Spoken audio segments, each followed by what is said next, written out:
Have you ever wondered why so many people feel their circle of friends gets smaller after the age of 70? Why some people seem to fade into loneliness while others stay vibrant, surrounded by loved ones and good health? Stay with me, because in the next few minutes, I will tell you a story. A story about two old friends who chose very different paths. One ended up isolated and frail, while the other aged gracefully, with laughter still filling his days. And more importantly, I will share practical tips you can use today, no matter your age, to make sure your later years are full of energy, connection, and meaning. And here's the fun part. I want you to join the conversation. Listen carefully to the signs and tips I share. When you hear one that really speaks to you, write its number in the comments. For example, if you agree with tip number 3, type the number 3 below.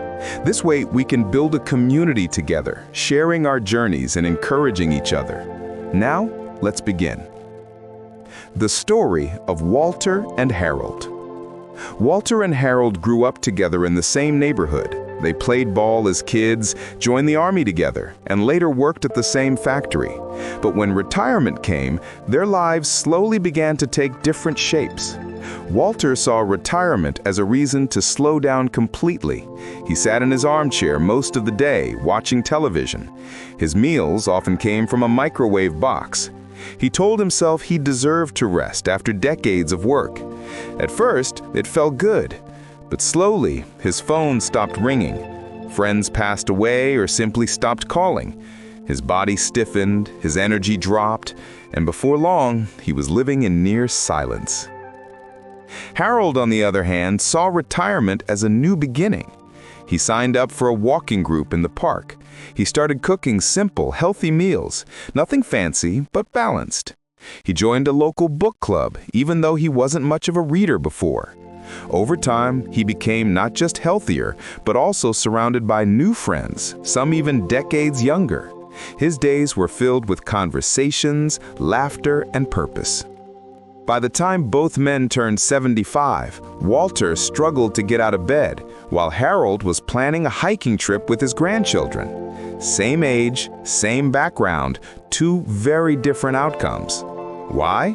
Because aging is not just about biology, it is about choices. And today, I will share 7 powerful lessons from Harold's story, lessons backed by science that you can use to age well, keep your friends, and even gain new ones. Lesson 1. Movement keeps you connected. Did you know that people who walk regularly are not just healthier, but also more socially connected? Walking takes you outside. It puts you in places where you meet others, parks, community centers, or even just your own neighborhood. Walter stayed inside. Harold kept moving. The result? Harold's world stayed open. Practical tip. Start with just 10 minutes of walking after each meal. That adds up to 30 minutes a day. If walking feels hard, try gentle chair exercises or stretching.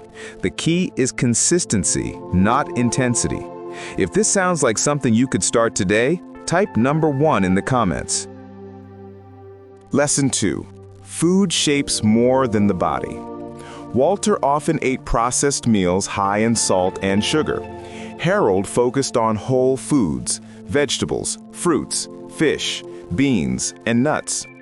Research shows that diets like the Mediterranean diet are linked to lower risk of heart disease, diabetes, and even memory decline.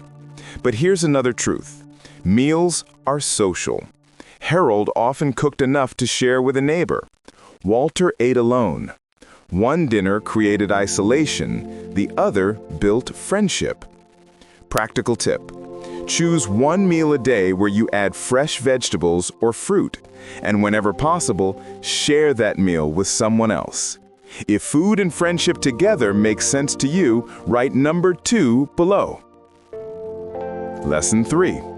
Mental fitness is just as important as physical fitness. Our brains are like muscles. They need exercise. Harold joined a book club.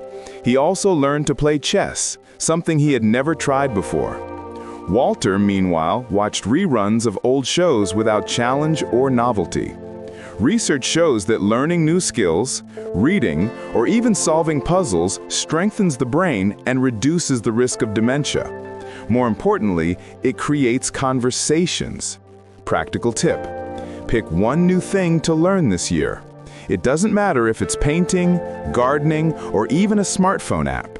The act of learning itself is the medicine. If you're willing to challenge your brain, write number 3 in the comments.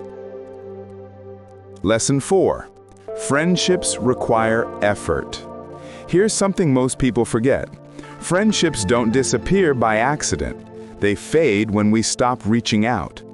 Walter waited for the phone to ring. Harold picked up the phone himself.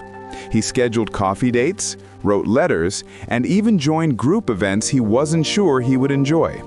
By showing up, he kept friendships alive. Science confirms this. Social connections are one of the strongest predictors of longevity. In fact, strong relationships can increase life expectancy as much as quitting smoking. Practical tip: call one old friend this week. Even if it has been years, don't wait for them, take the first step. If you believe friendships are worth the effort, type number 4. Lesson 5. Mental health shapes physical health. Loneliness doesn't just hurt the heart emotionally, it literally weakens the body. People who feel isolated have higher blood pressure, weaker immune systems, and shorter lifespans. Harold fought loneliness by surrounding himself with people and purpose. Walter gave in to it, telling himself it was just old age. Practical tip: volunteer once a month. Helping others not only boosts mood, but also connects you to new circles. If you know mental health is just as important as physical health, write number 5. Lesson 6. Light exercise builds strength for independence. Harold didn't lift heavy weights or run marathons, but he did simple exercises: chair squats, light dumbbells, balance practice. These small habits protected him from falls, which are one of the biggest dangers for people over 70. Walter avoided movement and became frail. He lost independence quickly. Practical tip: practice standing up from a chair without using your hands 10 times in a row. This small act strengthens legs, balance, and confidence. If you're willing to try that today, type number 6. Lesson 7. Purpose gives life meaning. This is the hidden ingredient most people miss. Why do some elderly people shine while others fade? Purpose. Harold's purpose came from his grandchildren, his book club, and his garden. He woke up each day with something to look forward to. Walter woke up with nothing planned, so the days blurred together. Research on blue zones, areas where people live the longest, shows that having purpose, called ikigai in Japan, is a key factor in longevity. Practical tip: write down one reason to get out of bed every morning. It could be a person, a project, or even a small daily ritual. If you believe purpose matters, write number 7 in the comments. Wrapping up the story. When Harold and Walter turned 80, their paths were clear. Walter was bedridden, visited only occasionally by family. Harold, on the other hand, celebrated his birthday with a circle of friends singing around him. Same town, same age, different choices. And that brings us back to you. Which path will you choose? The truth is, aging does not have to mean losing friends, health, or joy. With small, steady choices, walking, eating better, staying curious, reaching out, you can age not just longer, but better. Call to action. Now it's your turn. Out of the 7 lessons, which one spoke to you the most? Write its number in the comments below. If more than one touched your heart, list them all. Let's see which tip resonates most with this community. And if you want more stories like this, simple, research-backed, and practical, make sure you subscribe. That way, you won't miss the next journey we take together. Remember, age is just a number, but health, connection, and purpose are choices. Choose wisely, and your later years can be the best years.